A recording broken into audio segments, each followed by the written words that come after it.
Assalamualaikum warahmatullahi wabarakatuh. Kembali lagi kawan di Legenda Catur Dunia.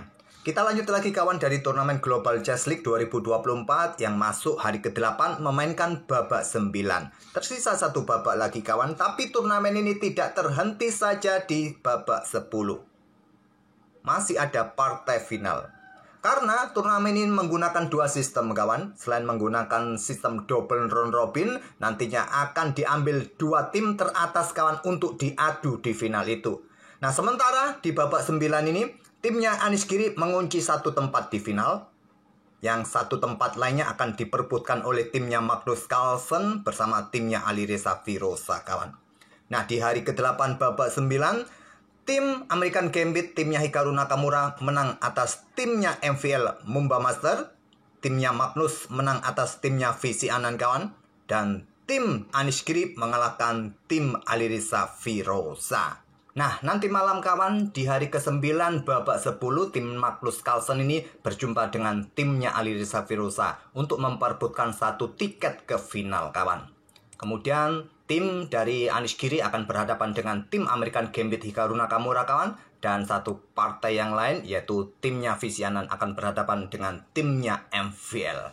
Kita tunggu nanti malam siapa yang akan berhadapan dengan tim PBG, timnya Anish Giri di final kawan. Apakah tim Magnus ataupun tim Alireza Firoza. Oke kawan, untuk game kali ini yang akan kita otak-atik ini adalah permain Magnus Carlsen ya. Karena belum sempat kita melihat permain Magnus Carlsen di event ini, tapi performa Magnus Carlsen di event ini kurang bagus kawan. Dari 9 game yang dia mainkan, dia hanya memetik 2 kali kemenangan, termasuk kemenangan saat melawan VC Anand yang akan kita otak-atik ini pada babak 9 tadi malam. Di babak pertama, pertemuan pertama, VC Anand bermain remis melawan Magnus Carlsen, dan Magnus sempat kalah oleh Alireza Firoza di babak kedua kawan. Kalah waktu. Dan juga kalah oleh MVL di babak ke-7. Magnus hanya memetik kemenangan atas Anish Giri pada game pertama kawan di babak ke-5 saat pegang hitam. Di game keduanya Anish Giri menahan remis Magnus Carlsen dengan elo performa Magnus Carlsen sebesar 27-29. Tidak biasanya kawan, Magnus selalu bermain dengan elo performa yang cukup tinggi dalam permainan cepat kawan. Di sini dia sudah kehilangan 12 elo rating. Ya tentu elo rating permainan rapid.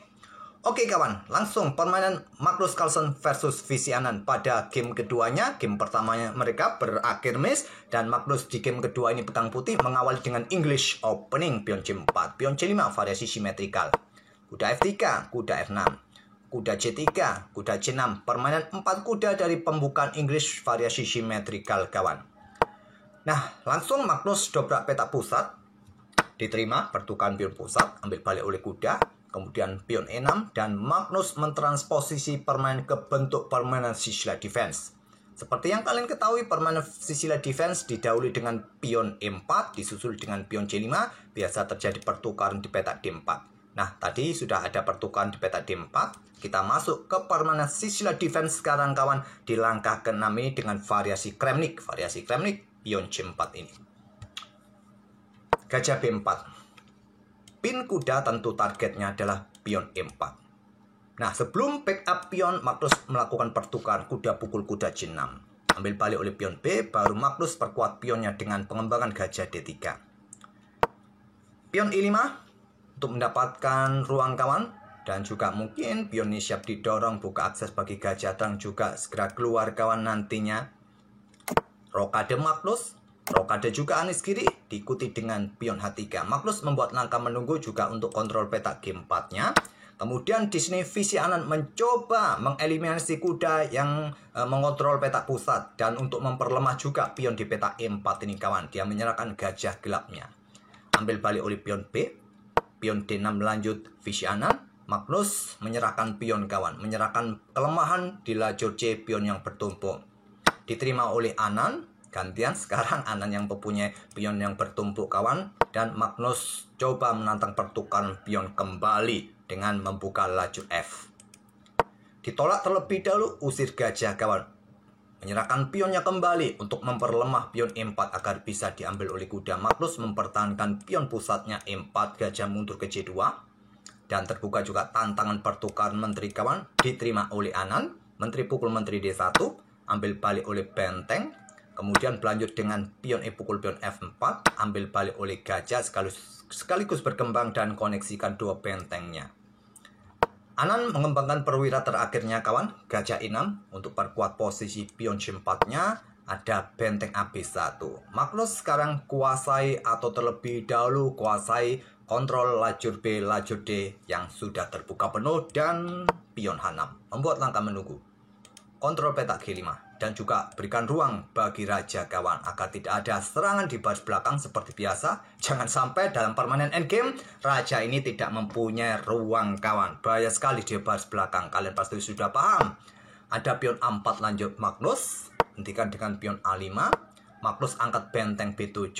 Nah, di sini ada kuda H5 serang gajah, gajah E3, kemudian diikuti pion G5. Magnus aktifkan raja secepat mungkin naik ke peta F2. Kuda F4. Di sini terlihat Visianen menyerahkan pion ya dengan melangkah kuda ke peta F4 ini. Diterima oleh Magnus, ambil balik oleh pion G, selanjutnya raja dekati pion yang tidak bisa kalian backup lagi kawan. Ada benteng F D8 menantang pertukaran. Magnus tarik mundur benteng B mundur ke B1. Di sini Magnus juga mempunyai opsi kawan, sebetulnya dengan langkah benteng A7, tapi hasilnya nanti juga sama. Kemungkinan hitam akan menukarkan bentengnya dengan cara benteng pukul benteng A7 atau dengan benteng D3 skak terlebih dahulu, ambil oleh benteng kawan. Nah, benteng ambil benteng A7 dan kalian bisa melakukan skak, raja naik dan seterusnya. Raja ambil pion F4. Oke, kembali lagi ke permainan aslinya kawan. Di sini Magnus memilih tarik mundur bentengnya ke B1. Nah, Visianen mendahului pertukaran benteng di lajur D, benteng pukul benteng D1 ambil balik oleh benteng B8. Sekarang kedua benteng saling mengisi dua lajur yang terbuka penuh kawan. Cuma masalahnya Magnus tidak bisa lagi menusuk ke baris ke-7 ini. Itulah cerdasnya Visianen. Dia siap akan menusuk ke baris kedua kawan. Permainan dirasa masih level kawan di langkah ke-25 ini. Walaupun terlihat Visianen unggul satu pion, tapi ya pion ini akan diambil oleh Magnus Carlsen di beberapa langkah berikutnya. Tentu saja Magnus ambil pion saja untuk mempercepat aktivitas rajanya menuju pusat. Benteng B2, benteng C1 lindungi gajah jelas kawan. Raja F8, Visi juga persiapan rajanya menuju pusat. Ingat kawan, dalam permainan endgame sebisa mungkin kawan, raja ataupun perwira penting diusahakan menuju pusat. Secara prinsipal, perwira ataupun raja berada di pusat kawan memungkinkan pergerakannya untuk secepat mungkin bergerak ke segala penjuru papan ini kawan. Kalau dari pojok ke pojok kan panjang ya. Begitu juga dari tepi mau ke tepi kiri, ke tepi kanan pun panjang. Perwira, raja kalau sudah berada di pusat, kalau ingin bergerak ke kanan, ke kiri, ke atas, ke bawah, diagonal pun ya akan lebih cepat pergerakannya untuk mendapatkan ruang atau mengejar sesuatu. Magnus terlebih dahulu kuasai center, rajanya maju ke E5. Raja E7, lanjut Visianen. Magnus raja D4 kawan untuk menghindari tempo ini ya mungkin. Ataupun juga bergerak ke sisi menteri kawan untuk memperadali pion-pion ini nanti. Agar pionnya juga nanti tidak direbut oleh benteng hitam ini kawan. Raja D6 lanjut Visianen untuk batasi pergerakan ruang gerak Raja Putih. Tapi Magnus masih punya pion E5 skak. Raja mundur ke E7. Nah, Magnus sekarang dorong pion G4. Ada gajah D5. Magnus dorong terus sisi kerajanya dengan pion H4. Raja F8 lanjut Anen kawan. Nah, Magnus raja C5, raja G7, raja D6. Di sini ada benteng A2. Di sini terlihat engine tidak terlalu menyukai langkah benteng A2. Di sini ada opsi dengan gajah F3 untuk menyerang pion ini kawan. Mungkin pion akan didorong. Memang target Magnus Carlsen sepertinya akan membuat pion ini lolos kawan. Jadi dia dorong terus nanti untuk membuka lajur E bagi pionnya. Oleh karena itu terlihat Raja Magnus sudah nongkrong di peta D6 ini. Kalkulasi begitu mendalam dari Magnus Carlsen kawan dalam permainan endgame ini. Targetnya jelas di sini kawan. Setelah dorong pion G, pion H-nya ini.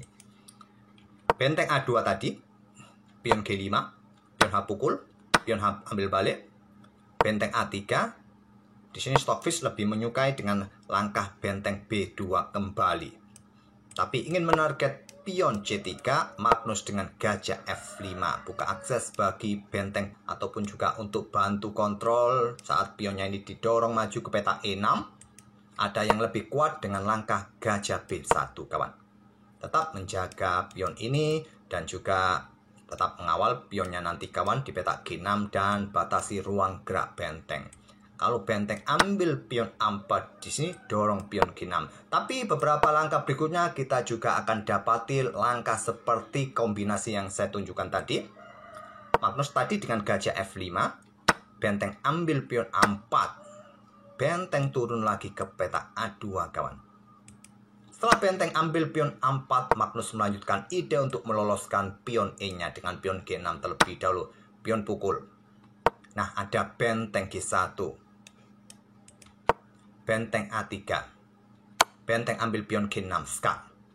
Raja bergeser ke F7. Diikuti dengan benteng F6, skak. Raja bergeser ke G7 lagi. Raja E7. Benteng B3. Benteng G6, skak. Raja mojok dan di sini ada pion E6, kawan. Batasi pergerakan raja. Magnus ingin mencoba ancaman skak mat, kawan. Bergeser ke sini, bisa skak mat. Pion A4, ancaman skak mat sudah tak terhentikan lagi, kawan. Langkah terkuatnya dengan pion C5 untuk memperpanjang permainan. Tapi memang posisi hitam sudah dalam posisi kalah. Tapi dengan adanya pion A4 malah mempercepat ancaman skak mat itu. Nah, raja F6 sekarang. Magnus memilih untuk mencoba ancaman skak mat. Nah, masih pion C5 untuk memperpanjang skak mat, kawan. Langkah terbaiknya dorong pion A3. Sekarang malah lebih cepat 6 langkah skak mat, kawan. Dan kombinasi itu ditemukan oleh Magnus terlebih dahulu dengan benteng H6 skak. Raja G8, gajah H7 skak. Mojok lagi, discover check, gajah G6 skak. Raja G8, gajah F7 skak. Dan Anan menyerah karena satu langkah berikutnya jelas, kawan, skak mat. Oke, itulah, kawan, kemenangan kedua Magnus Carlsen di event ini. Setelah kemenangan atas Anish Giri pada babak kelima, akhirnya Magnus Carlsen memetik kemenangannya pada babak 9 atas Visi Anan ini. Semoga permainan Magnus Carlsen ini bisa menghibur kalian. Dan oh ya, kawan, admin coba untuk aktif juga di Instagram ataupun di Real FB untuk mencoba membuat video-video pendek kombinasi permainan Xiaomi, kawan. Bisa kalian ikuti Instagram Legenda Catur Dunia ataupun Facebook dari admin, ya. Seperti biasa, linknya ada di kolom deskripsi. Oke, kita akan bertemu di video-video berikutnya. Terima kasih. Wassalamualaikum warahmatullahi wabarakatuh.